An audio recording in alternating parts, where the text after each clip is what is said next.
I've been dabbling into making money online and building businesses for over a decade now, probably. Only now, believe it or not, have I reached a milestone where I can make reoccurring income. I feel confident that I can build a business and make money from it. Really proud of that. It took a lot for me to actually even say that, because at my big age of 34, I have my moments, as we all do, where you're kind of like, why did it take so long? It's failure, it's the experiences, it's the trial and error, it's the research, it's the skills that you learn. And so I'm super grateful for that, because thinking of where I was a decade ago, I had so many unanswered questions, and now I can think of a business idea and quickly understand what it's going to take to bring some sales in for that business. And I want to share more of that. I want to share all the ways that we can now take advantage of, building our own systems, building our own income streams, being independent, being free. Well, that's not to say I'm anywhere near where I want to be, but I'm so proud of myself that I don't have to rely on an employer or just another paycheck coming in. Comment down below what you're struggling with right now, because the thing about business is you experience different roadblocks, and the one who wins is the one that perseveres and pushes through. I'm gonna try to make these videos fun too, though. I'm not trying to have like PowerPoint presentation in the back and kind of teaching you from A to Z. I'm Canadian. Zed. Comment down below actually where you're at in your journey. Did you just start a business? Are you thinking of starting a business? Are you in a business, but like, are you in a failed business? That happens. This is my first time doing YouTube, but I'm gonna stick to it, and I hope you guys follow along. It's the weekend right now, so I'm chilling. I'm gonna go to the golf range just because I'm trying to be a little, trying to like do some sports. On the weekend, honestly, I ride solo a lot of times. That's what it is these days.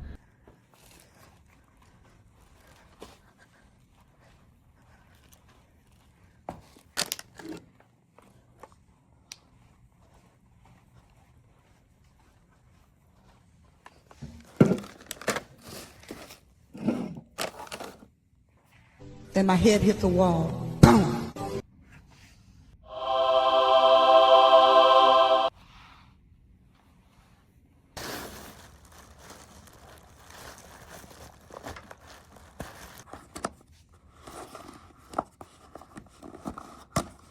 Oh, yes.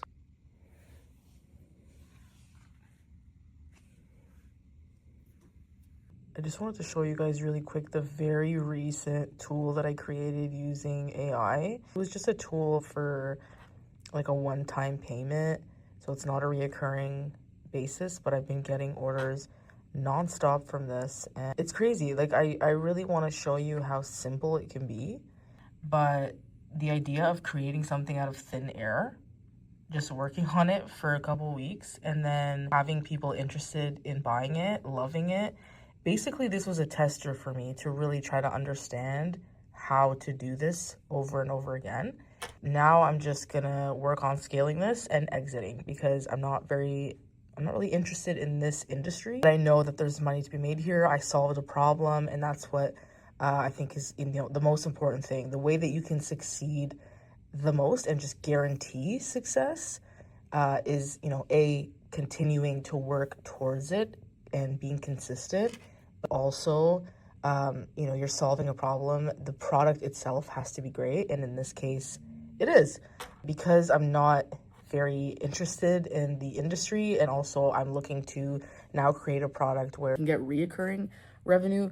That's what I want. In this case, I can only charge once, but it was a great challenge that I achieved when I learned here, and just apply it somewhere that I can make even bigger. But about these tools that I love is that there's little to no cost. Once you make the sale, you're paying processing fees, but then everything else is yours. There's an automation in place where they receive the tool, so you don't even have to do anything there. And everything else is profit, because you're not paying. It's digital. You're not paying for anything. No shipping, no product cost, or, you're not paying any staff or anything like that. The only thing that you're going to be spending money on is running ads. You can do organic traffic only, but you just have to be consistent with your organic content. So if you're low on funds, and that's the way to go. And it's, organic content is extremely powerful, especially right now with the algorithms on almost every platform, really just in the favor of creators. Like anything that you put out, like for the most part, obviously not anything, posting videos is really going to get you somewhere. Obviously running ads speeds things up. I did run ads a little bit, but this is also from organic content, so not bad for 99% margins. These aren't like crazy numbers, but it's literally just to show you like this is how you can make a sale. Just, you know, it's not that complicated.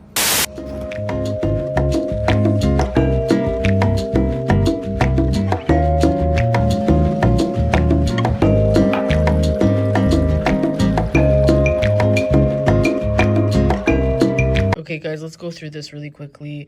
If you're looking to build a digital tool, we're just going to go through a few steps so that you can get started. It's really simple, okay? Into the questions here, okay? What market am I targeting? So before you create any tool, you want to know who you're serving, okay? We can just jump into like the second question right away, actually. What problem does the tool solve, okay? Be like just like a handy planner tool, okay? One part of this whole process is looking at old, outdated things, outdated, like let's say spreadsheets or like old PDFs or like whatever the case, turning those into a tool, because you can do it so quickly and efficiently without having to hire developers that, you know, it used to cost so much, hundreds of thousands of dollars, if not more. Oftentimes we would think of like ideas and then say, well, is it really worth spending all that money to plan it and to not only get a developer to develop it, but someone to design the UX? May not, you know, be able to compete with the, you know, big guys, and that's because they're already so far ahead. You would think, hopefully, they're thinking to integrate AI and already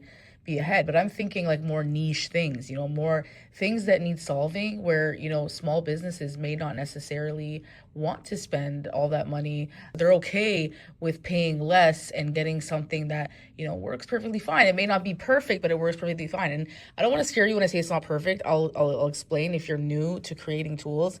But obviously there's a lot to it. It's a tool, right? There can be bugs, there can be technical issues. Let's go back to this though, because I'm getting off topic here. What problem does it solve? You need to solve a problem, okay? And that's what gives you a moat. You know, you're solving someone's problem. And that could be anything. And I encourage you to think of your own problems or think of places that you've worked at before. For example, I worked at a restaurant. Like I could think of tools that like for inventory management or for scheduling. You know, scheduling took so long to like get everyone scheduled together. Solution to their problem. And again, that could be, you know, inventory management. Because everything that's out there now, again, can be too expensive, or maybe it's missing stuff, or maybe it's too complex for some people. So you can make something that solves a different problem. Narrow down who the audience is, who this person is, okay? What is this person gonna use the tool for? Would somebody actually use this? So that's another thing. Before you create the tool, you can kind of ask them like, what do you not like about your current tools? How can I make that tool better? That's the good thing about AI is it doesn't take too much time to build these tools, so you can move on to the next one. What would make this tool valuable? Like I said, you don't need to reinvent the wheel, as everybody likes to say in every YouTube video.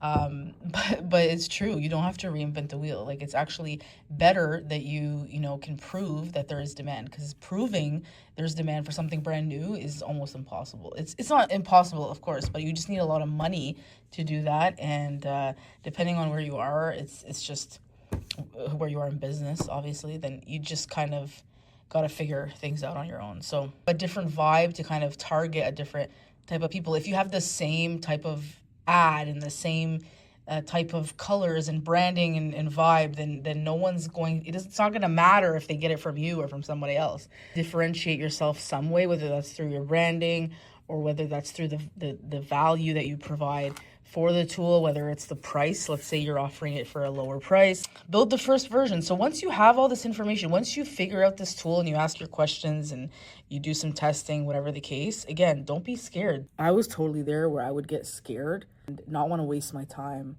building something and then figure out that, oh fuck, like this actually isn't going to work out. That took me like several months, whereas now I could do it so quickly with AI. Obviously, doing your market research in general without having to waste your time building it is the ideal process. So you're going to use a tool like Claude.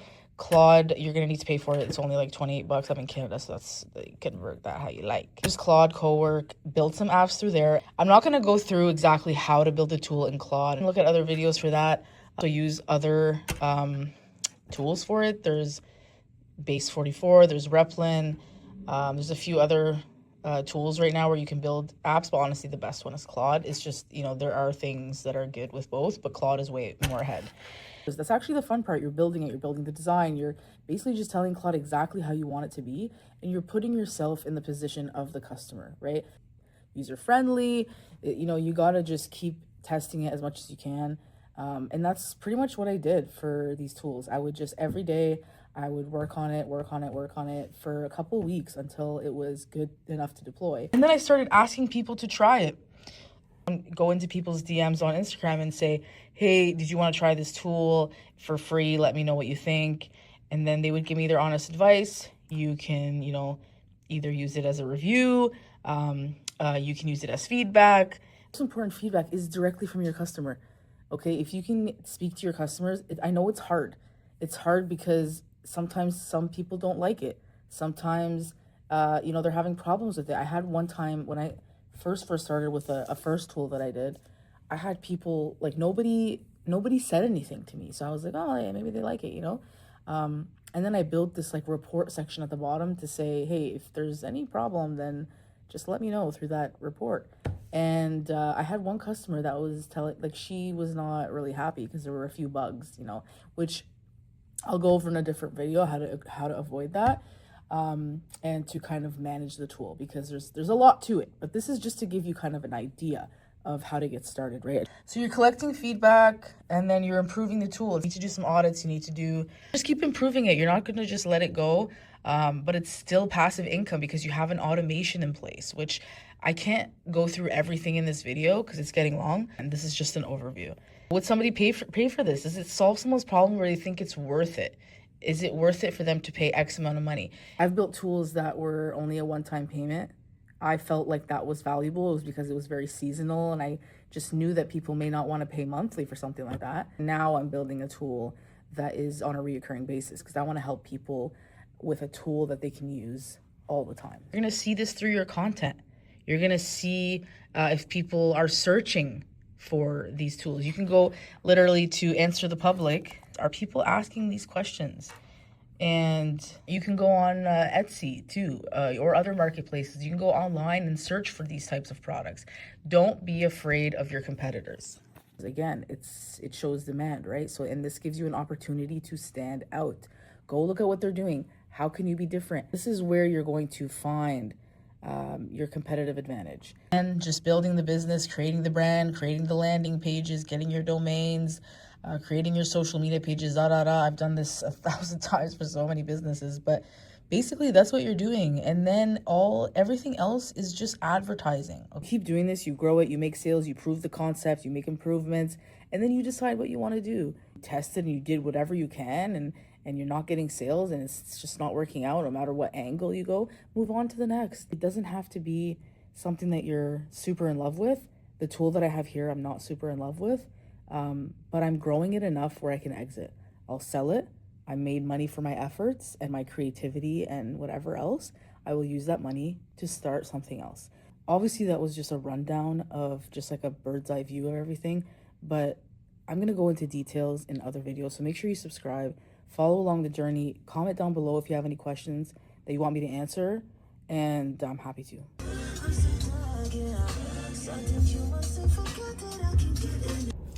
I hurt myself at the gym the other day. I pulled a muscle. Obviously, going to the golf range is not a good idea.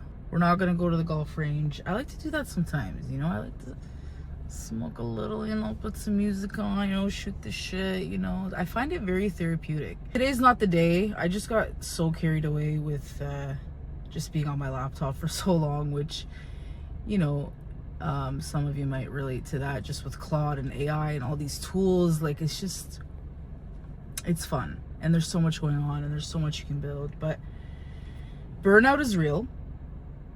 I've experienced that several times, and so we're kind of trying to avoid that. So I'm just gonna go get some fresh air. I'm gonna chill. I'm gonna go for a walk, go by the water, you know, listen to some podcasts and just reset my nervous system. It's not just play, you know, it has to be play, relax, you know, play, you know, take some time to chill, reset. You know, it even makes you more motivated when you do that. You get more creative, you have more ideas. Go smell some fresh air, and yeah, catch you guys.